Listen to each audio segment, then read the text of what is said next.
오늘 설교의 제목은 좀 평소와는 다르게 지어봤어요.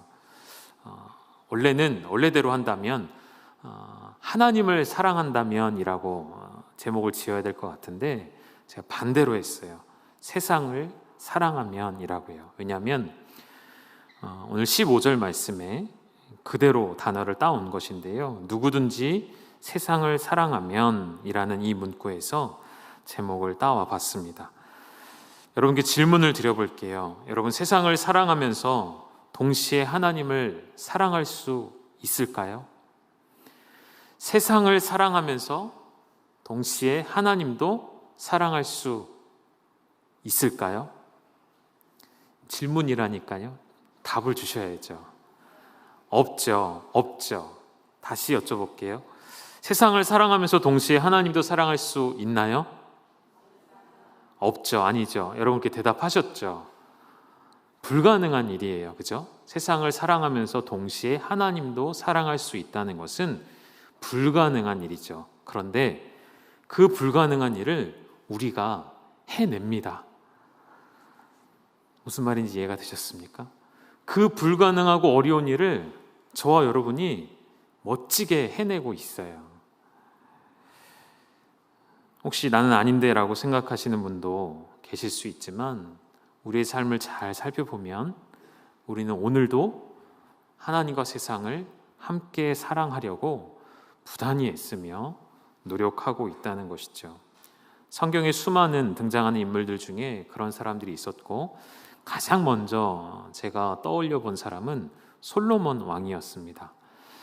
하나님의 지혜를 얻은 자였고, 얼마나 그가 지혜로웠는지, 그의 판결과 그의 결정, 다윗 시대를 능가하는 이 나라의 부강함을 이끌었던 솔로몬 왕. 그의 별칭이 뭡니까, 여러분? 여디디야입니다. 여디디야라는 것은 하나님께 사랑받은 자라는 뜻이에요.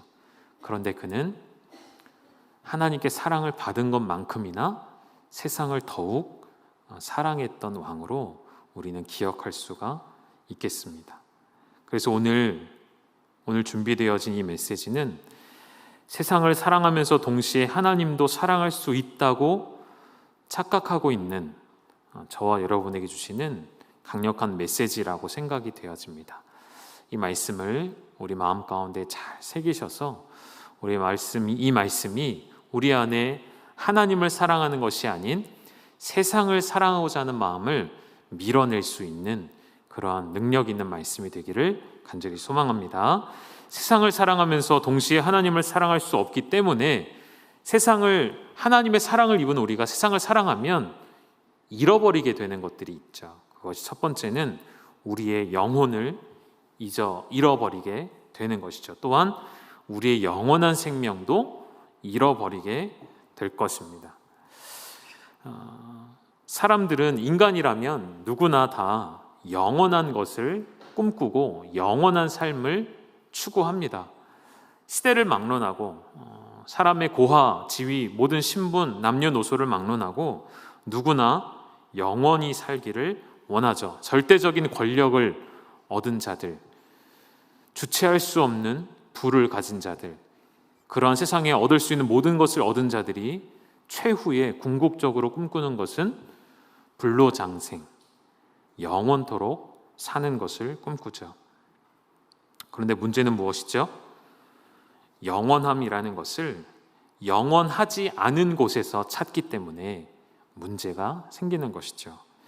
영원히 사는 삶을 이 땅에서, 이 유한한, 결국 주님의 새 하늘과 새 땅이 임하실 때에는 결국 사라지게 될 현재 이 땅에서, 이 유한한 삶에서 영원을 찾을 수가 없게 되는 것이죠. 그러다 보면 어떻게 될까요?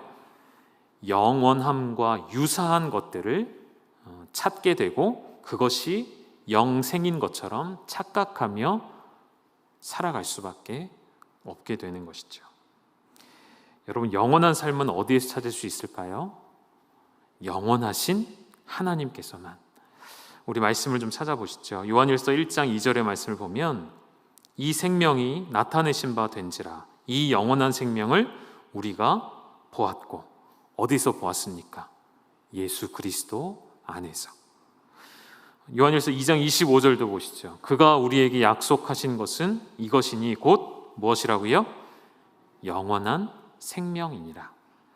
요한일서 5장도 보시죠. 요한일서 5장에는 영생이라는 단어가 반복되는데요, 11절을 보면 하나님이 우리에게 영생을 주신 것과 라고 되어 있죠. 13절 마지막 부분을 보시면 너희에게 영생이 있음을 알게 하려 함이라. 마지막 20절 우리 함께 읽어볼까요? 시작. 또 아는 것은 하나님의 아들이 이르러 우리에게 지각을 주사 우리로 참된 자를 알게 하신 것과 또한 우리가 참된 자 곧 그의 아들 예수 그리스도 안에 있는 것이니 그는 참 하나님이시요 영생이시라. 아멘. 예수 그리스도 안에 있는 것, 그것이 바로 참 하나님이시며, 하나님을 또 다른 말로 뭐라고 표현한 거예요? 그분은 영생이시라고 표현한 것처럼 하나님의 본성 자체가 영원함이시기 때문에 우리가 추구하는 영원함은 이 땅이 아닌 영원하신 하나님에게서만 찾을 수 있다는 것이죠. 이 사도 요한의 또 다른 기록한 말씀인 요한복음을 봐도 이런 이야기를 하죠. 17장 3절입니다. 중요한 말씀이니까 우리 같이 한 번 더 읽겠습니다. 시작. 영생은 곧 유일하신 참 하나님과 그가 보내신 자 예수 그리스도를 아는 것이니. 영생에 대한 조금 더 고상한 의미를 이렇게 찾아볼 수 있을 것 같아요. 영생은 그냥 영원토록 사는 것이 아니고요, 그 안에 담겨진 더 놀라운 비밀이 무엇이라고요? 영생은 유일하신 하나님을 아는 것, 그리고 그가 보내신 예수 그리스도를 아는 것. 이 아는 것은 그냥 알고 지내는 정도가 아니죠.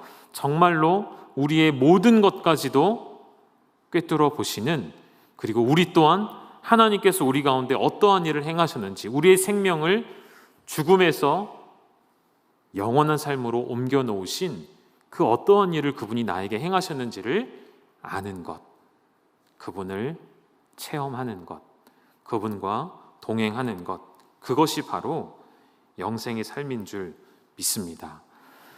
세상 사람들은 여전히 영원한 삶을 이 땅에서 찾기에 이런 미혹되는 일에 쉽게 넘어지곤 하죠. 지난 2월 달에 뉴스 기사를 보시면 코로나가 한참 집단 감염될 때에 신천지 말고 또 하나의 사이비 종교 집단이 주목을 받았었습니다. 기사에 나온 대로 그 종교의 이름은 영생교였습니다. 이 영생교의 정확한 명칭은 영생교 하나님의 성회 승리재단입니다. 이 단체가, 이 사이비 종교 집단이 얼마나 많은 사회적 물의를 일으켰냐면, 간단한 예만 들어도요, 2003년에 집단 암매장 사건으로 이 교주가 감옥에 들어가게 되는 일도 있었습니다. 이 교주가 가르치는 교리의 내용은 무엇이냐면, 내가 하나님이다, 내가 구세주다, 내가 승리자다라고 가르쳤어요. 나를 믿으면 모든 병을 고칠 수가 있고 영생을 얻을 수 있다고 세뇌 교육을 시켜놓은 것이죠. 여러분, 이러한 말도 안 되는 말에 사람들이 넘어갈까요? 안 넘어갈까요? 미혹될까요? 안 될까요? 미혹이 된다는 거예요. 넘어간다는 거예요.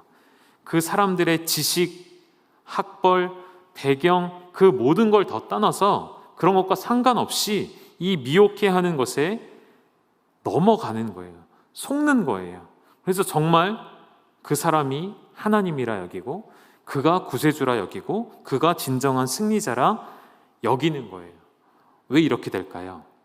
아까 앞서 말씀드린 것처럼 이 땅의 유한한 것에서 영원한 것을 찾고자 하는 인간의 욕구가 결국 찾지 못함으로 인해 유사한 것을 찾게 되어 있거든요.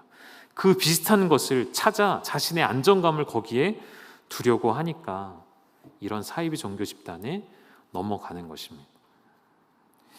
결국에는 이 조희성 씨라는 사람이 6년 동안 이제 사기와 감금으로 구속되어 있다가 형을 마치고 나오자마자 바로 영생교 안에 있는 사람들 15명이 실종이 됐던 그 사건에 주범자가 되어서 나중에 암매장된 유골들이 다 나왔거든요. 그 영생교 부지 안에 부천에 있는 소사은혜원이라는 곳에 거기서 다 발견이 됐습니다.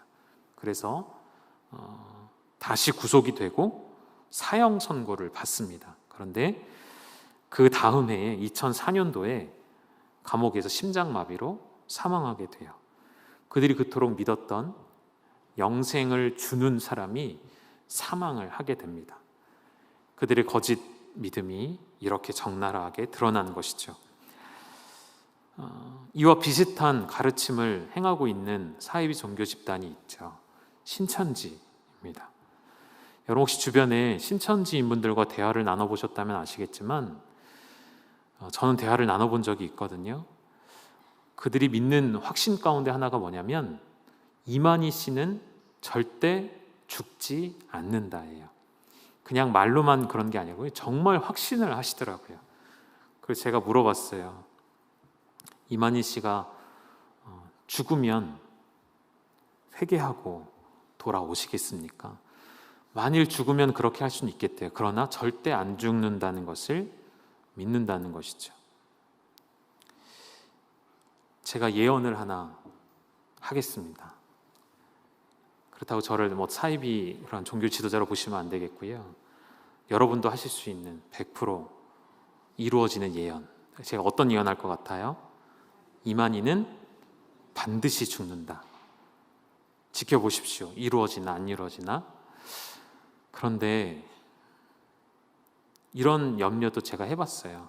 분명히 사람이기에 죽을 텐데 신천지에서는 이미 제2의 대안을, 제3의 대안을 생각해 놓지 않았을까? 보혜사가 누구에게 옮겨갔다느니, 하나님의 기름 부으심이 누구에게로 옮겨갔다느니, 육체는 죽었는데 영혼은 누구에게 옮겨갔다느니, 아니면 죽었는데 우리 모르게 아무도 보지 않고 예수님처럼 몇 명에게만 보이고 부활해서 승천했다느니, 분명히 이런 이야기들을 저는 준비해 놨을 것이라고 확신합니다. 맞나요? 고개를 끄덕거리시는 분들은 혹시 그 내부 사정을 잘 아시는 분들이신가요? 혹시 내용을 좀 아시는 분이 있거나 제가 말한 게 좀 잘못 짚었다면 저한테 알려주셔도 좋을 것 같습니다. 여러분, 영생을 이 땅에서 찾지 마십시오. 영생은 오직 영원하신 하나님 안에서만 찾고 누릴 수 있기에 이 땅에서 우리가 더 잘 살기 위해, 더 성공하기 위해 마땅히 해야 할 일 말고요, 그것 외에 세상을 사랑하는 모습으로 열심히는 살아가지 않으셨으면 좋겠습니다. 반대로 하나님을 사랑하는 자로서 이 세상에서 열심히 살아가는 그런 거룩한 성도가 되시기를 주님의 이름으로 축복합니다. 우리가 몸을 담고 살아가고 있는 이 세상을 너무 지나친 이분법으로만 보아서 선과 악으로만 볼 수는 없겠지만 믿음의 영역 안에서는 두 가지로 볼 수밖에 없는 것 같습니다. 신앙과 불신앙, 사람으로 말한다면 신자와 불신자, 성도와 믿지 아니하는 자. 이것을 오늘 본문으로 가져와서 다시 표현해 본다면 하나님을 사랑하는 자와 세상을 사랑하는 자, 이렇게 세상을 구분해 볼 수 있지 않을까 생각을 해봅니다.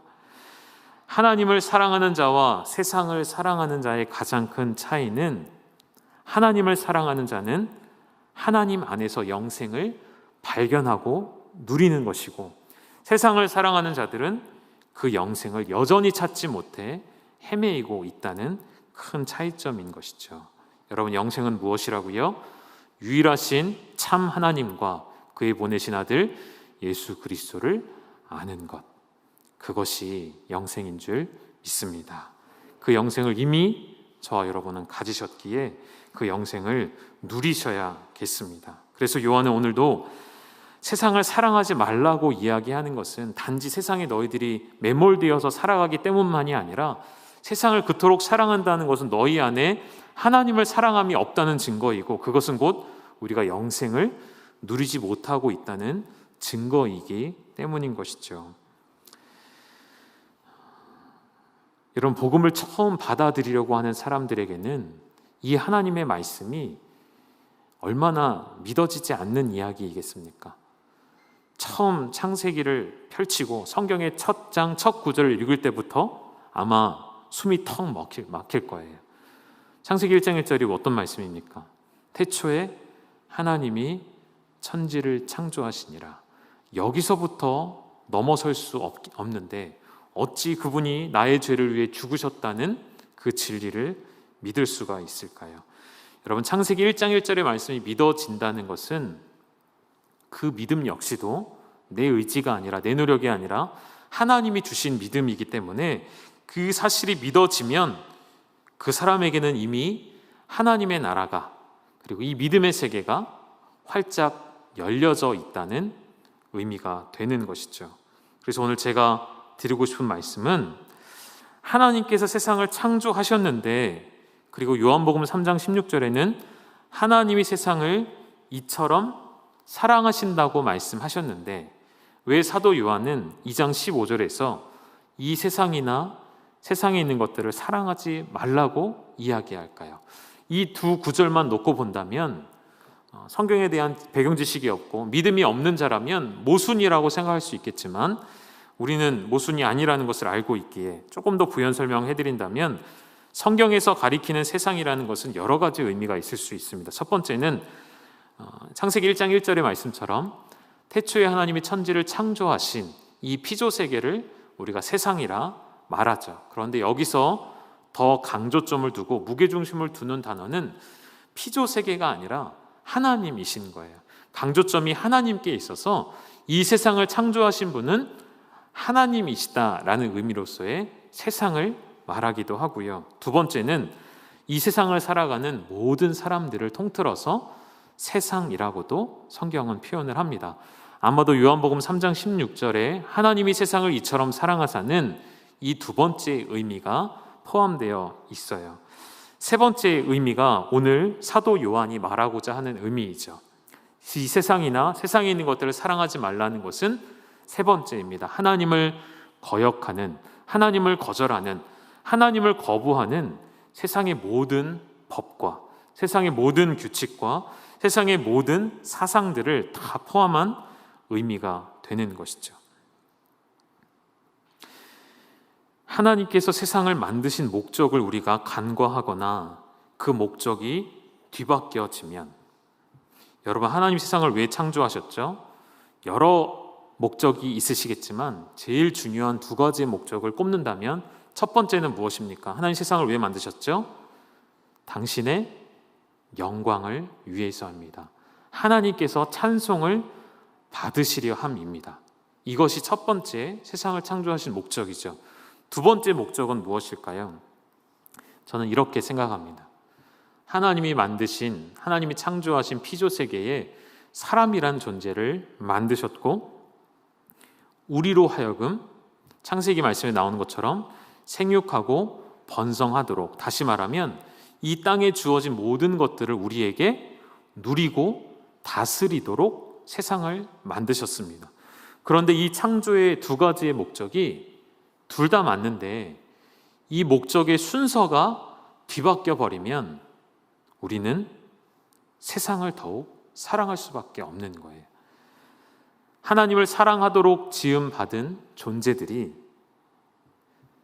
내가 누리는 것, 내가 이 땅에서 얻게 되는 것, 내가 가지는 것, 내가 다스리는 것이 더 우선이 되어버리면, 이것이 첫 번째 목적이 되어버리면 하나님을 경배하며 하나님을 찬송하도록 지음받은 모든 피조물보다 우리는 더욱, 즉 하나님보다 세상을 더 탐닉하고 사랑하게 되는 결과가 나타나겠죠. 오늘 이 말씀을 통해 우리가 꼭 기억하셨으면 좋겠습니다. 우리의 신앙생활에 또 하나의 중요한 단어가 있다면 저는 방향성이라고 생각을 해요. 어디를 향하여 서 있고 어디를 향하여 걸어가고 있는가. 공동체라는 교회를 주셨고 공동체 안에는 거룩한 교제가 있습니다. 그것을 우리가 코이노니아라고도 하죠. 하나님과 우리가 서로를 알고 경험하고 교제하듯이 이웃과 몸된 성도들과 지체들과 함께 교제하는 것이 필요합니다. 교제는 마주 볼 때에 일어나는 일이죠. 그런데 우리가 믿음에 있어서는, 신앙에 있어서는 저와 여러분이 오늘 이렇게 마주보고 있는 것처럼 마주보는 자세가 아니라 저는 이렇게 설명드리고 싶은 거예요. 우리는 모두 다 한 방향을 보고 서 있는 존재이죠. 함께 손을 잡고 같은 방향, 누구를 향해서이죠? 하나님을 향하여 서 있는 모습. 이곳 저곳, 내가 원하는 것, 내 마음이 흘러가는 곳, 내 생각을 빼앗는 곳, 그곳으로 우리가 사방으로 시선이 다르게 분산되어 있는 것이 아니라 우리의 믿음이라는 것은 같은 곳을 바라보는 것입니다. 그것이 바로 영원한 하나님의 나라인 것이죠. 세상을 바라보지 않고 영원하신 하나님을 바라봐야만 하는 우리에게 세상은 그냥 내버려 두지 않죠. 우리를 시험하죠. 그래서 16절의 말씀에 이렇게 나와 있죠. 우리 16절 말씀 한번 읽어볼까요? 시작. 이는 세상에 있는 모든 것이 육신의 정욕과 안목의 정욕과 이생의 자랑이니 다 아버지께로부터 온 것이 아니요 세상으로부터 온 것이라.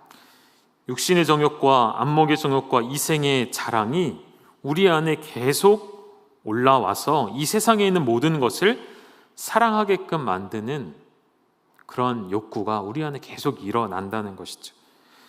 여기서 우리가 한 번 더 확인해 볼 필요가 있는데요. 요한 서신을 기록한 사도 요한의 목적이 벌써 오늘 본문까지 치면 벌써 3번이나 나왔습니다. 각각 다른 기록 목적이 나오는데 우리 한 번 더 확인해 보실게요. 1장 4절을 보면 우리의 기쁨이 충만하게 하려 함이라. 2장 1절에서는 너희에게 이것을 쓰면 너희로 죄를 범하지 않게 하려 함이라. 그런데 이제 12절로 오면 어떤 이야기가 나오죠? 자녀들아, 내가 너희에게 쓰는 것은 너희 죄가 그의 이름으로 말미암아 사함을 받았으며. 그러니까 두 번째 목적과 세 번째 목적이 상충되는 것 같은데 아니에요. 상충되는 것이 아니죠. 너희는 죄를 범치 않아야 하는데 그럼에도 불구하고 우리는 어떤 존재라고 말하는 거죠? 죄를 범할 수밖에 없는 존재. 안목의 정욕과 육신의 정욕과 이생의 사랑이 끊임없이 올라와 죄를 범할 수밖에 없는 존재. 그런데 거기서 정의 내리고 끝이 아니고 그럼에도 불구하고 뭐라고 이야기하는 것이죠? 너희의 그 죄가, 너희의 그 끊이지 않는 죄가 그분의 이름으로 말미암아 사함 받았다는 것을 알도록 이 편지를 써 내려가고 있다고 말하는 것이죠. 사랑하는 여러분, 세상을 사랑하지 않고 하나님을 사랑하는 자의 특징은 무엇이냐면 우리의 모든 죄가 그의 이름으로 용서받았음을 믿는 자, 나의 모든 죄가 예수 그리스도의 이름 앞에 모두 다 사함받았음을 아는 자, 그 사람이 바로 세상을 사랑하지 않고 하나님을 사랑하는 자의 모습인 것이죠. 계속 연결이 되어서 이제 죄사함의 문제를 좀 다뤄보고 싶은데요. 여러분, 이 죄가 용서를 받는 이 놀라운 일은 우리의 믿음을 진짜 믿음 되게 만드는 가장 중요한 진리입니다. 죄사함에 대한 확신을 갖지 못한 성도는 아직 성도라 말할 수가 없는 것이죠. 우리가 추구하는, 그러니까 우리가 갖고자 하는, 우리가 따라가고자 하는 그 신앙의 길, 믿음의 길은 여러분 오해 없이 들으셨으면 좋겠어요. 이 땅에서 윤리적인 삶, 도덕적인 삶, 정직한 삶을 추구하는 것이 아니에요. 그러한 삶은 일반적인 사회 도덕 규범이죠. 그리고 그것을 우리가 지키지 말자는 것이 아니라 믿음을 가진 자에게 그러한 것들은 합당한 열매의 하나로서 당연히 나타나야 하는 것이고요. 정말 믿음을 가진 자라면 우리가 추구해야 할 것은 우리의 온전한 죄 사함인 줄 믿으시기를 소망합니다. 죄 사함을 빼놓고는 우리의 믿음을 이야기할 수 없고 죄 사함을 빼놓고는 하나님의 사랑을 거론할 수가 없습니다.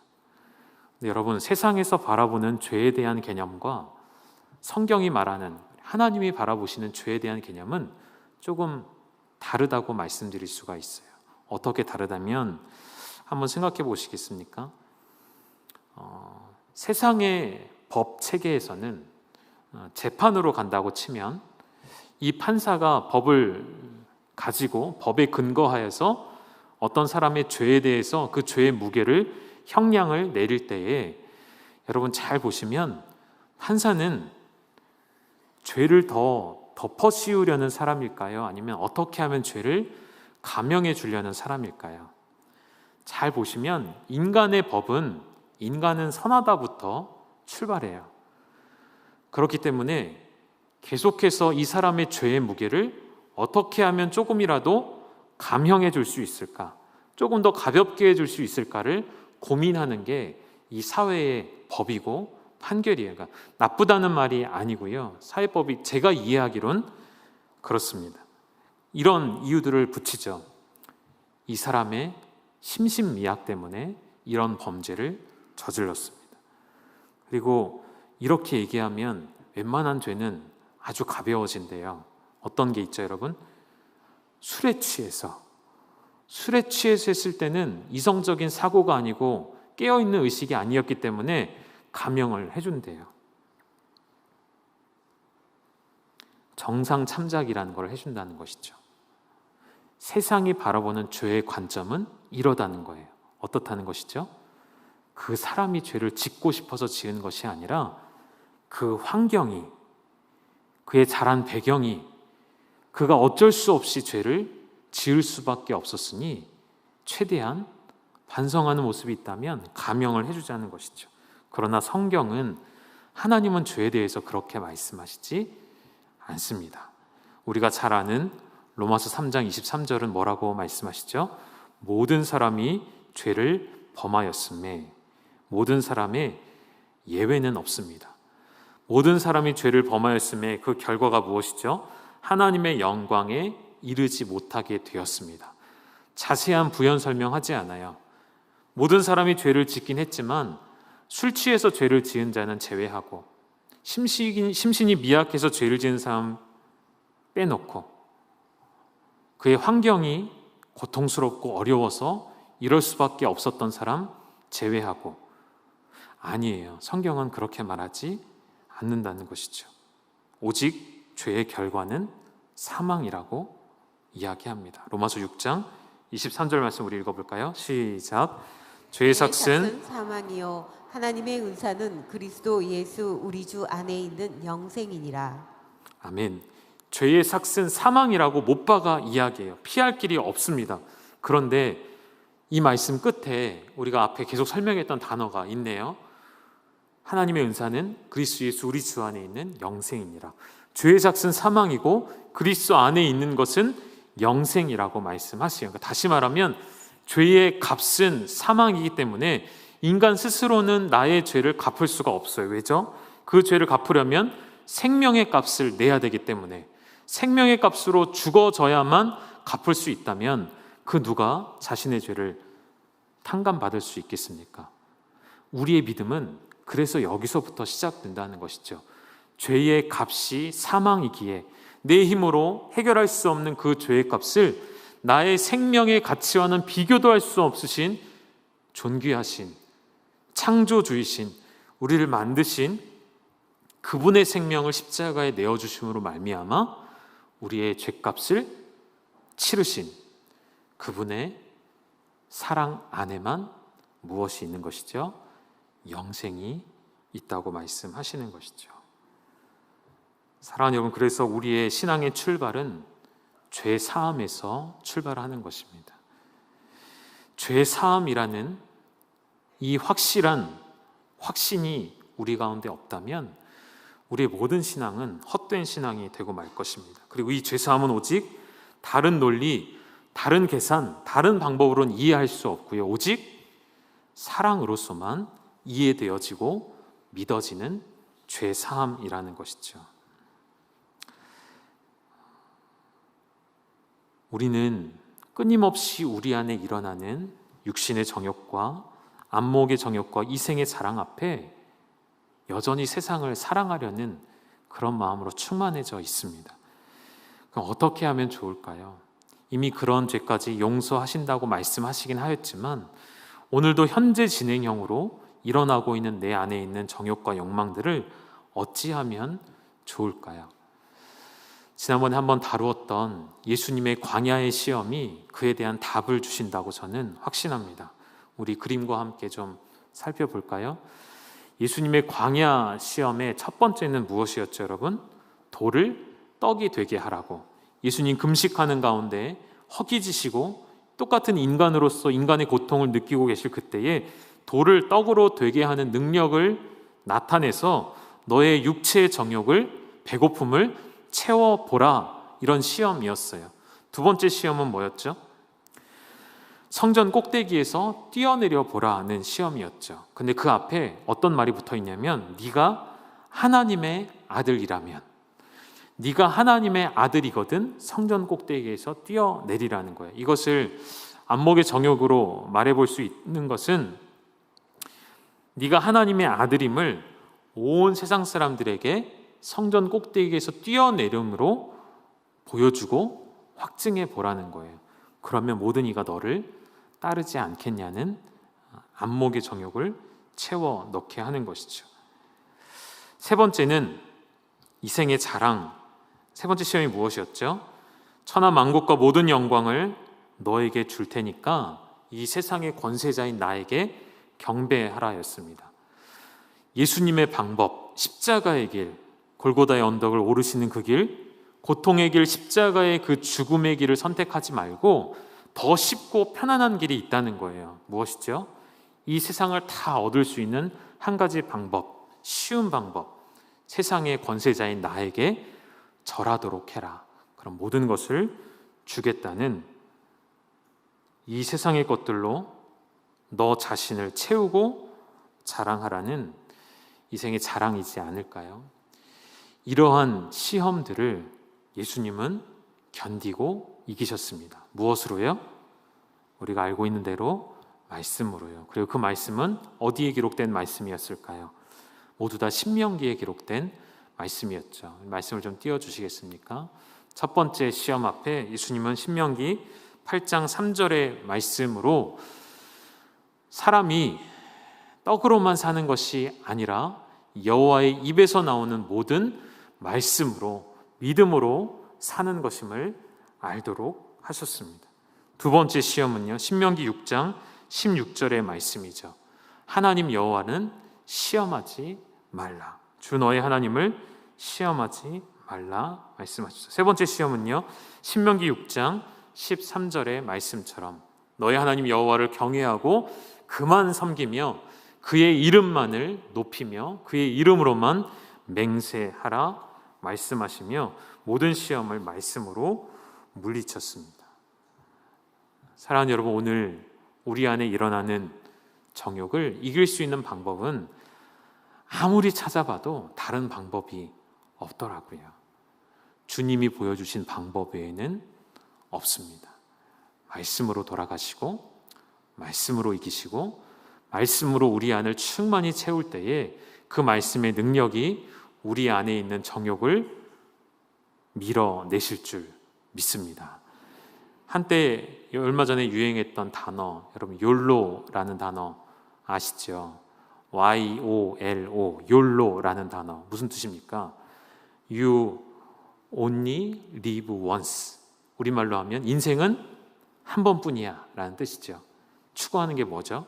한 번뿐인 인생 마음껏 살다 가자라는 거죠. 어딜 간다는 거죠? 지옥에 간다는 말이죠. 한 번뿐인 인생 마음껏 살다 지옥에 가자라는 말이 숨겨져 있는 거예요.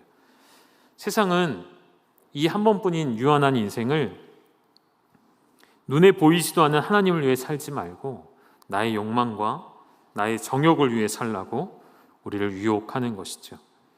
그러한 유혹 앞에 우리 예수님이 우리에게 친히 보여주신 광야의 시험들을 이기신 말씀으로 이겨내셨던 것처럼 하나님의 뜻이 담겨져 있는 이 하나님의 말씀대로, 이 말씀이 우리 안에 채워질 때에 하나님의 뜻이 담겨져 있는 하나님의 사랑 또한 우리에게도 채워질 줄 믿습니다.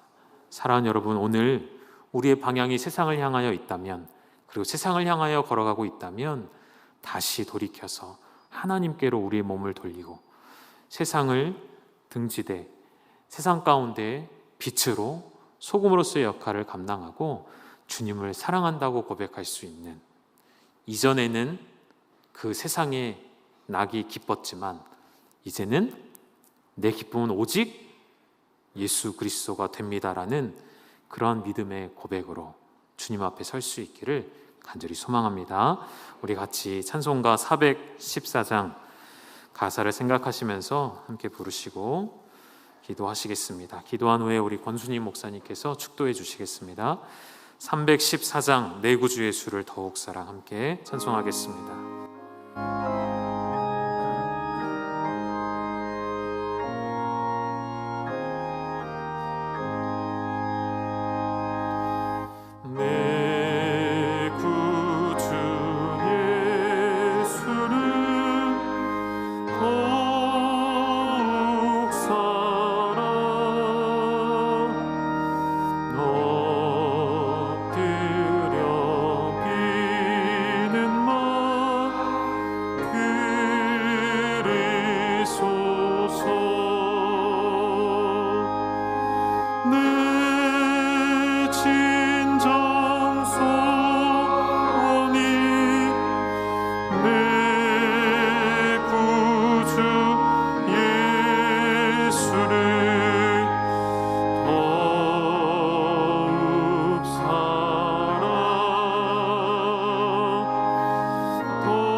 부르실 때 다 함께 자리에서 일어나셔서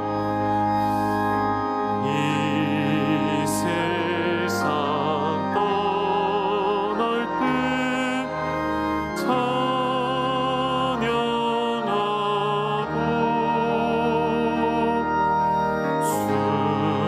숨질 때 하는 말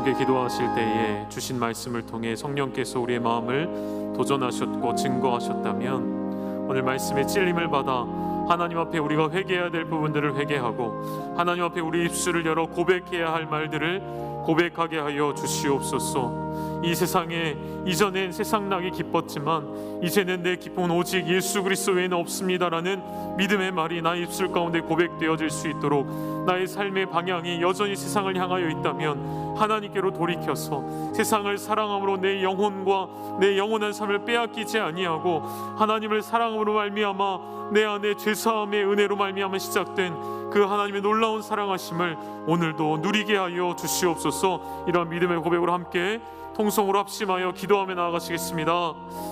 아버지 하나님, 오늘도 우리에게 말씀을 주시니 감사합니다. 하나님 아버지, 오늘도 나의 믿음의 고백에 고백하기를 원하는 것은 내 구주 예수를 더욱 사랑하기를 원합니다. 더욱 주님을 사랑하기를 원합니다. 오직 주님만 더욱 사랑하기를 원하오니 아버지, 내게 베풀어 주신 그 놀라우신 은혜, 그 놀라우신 죄사함의 기적이 내게 행하여 졌으니 그 안에서 영생을 발견하게 하시고 그 안에서 하나님의 놀라운 사랑을 경험하게 하여 주시옵소서.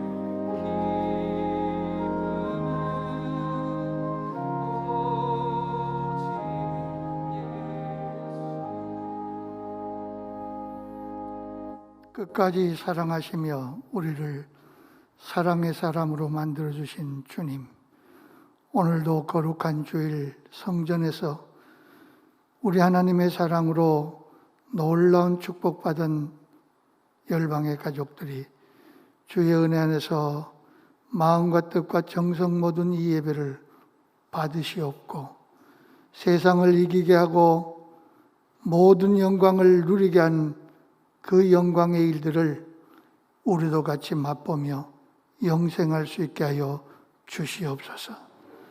이제도 우리 주 예수 그리스도의 은혜와 아버지 하나님의 극진하신 사랑과 성령님의 역사 위로 교통하심이 오직 주님의 놀라운 은혜의 사랑을 가지고 일평생을 살아왔고 또 일평생 남은 시간들을 살아가기를 소망하며 주 앞에 영광 돌린 이 자리에 예배한 모든 가족들 위해와 흩어진 곳에서 예배하는 모든 가족들 위해와 또 우리들이 하나님의 거룩한 일들을 위하여 같이 이 사랑을 알기를 소망하는 모든 사람들 위해 하나님의 놀라운 은혜와 축복이 이제로부터 영원토록 함께 있을지어다.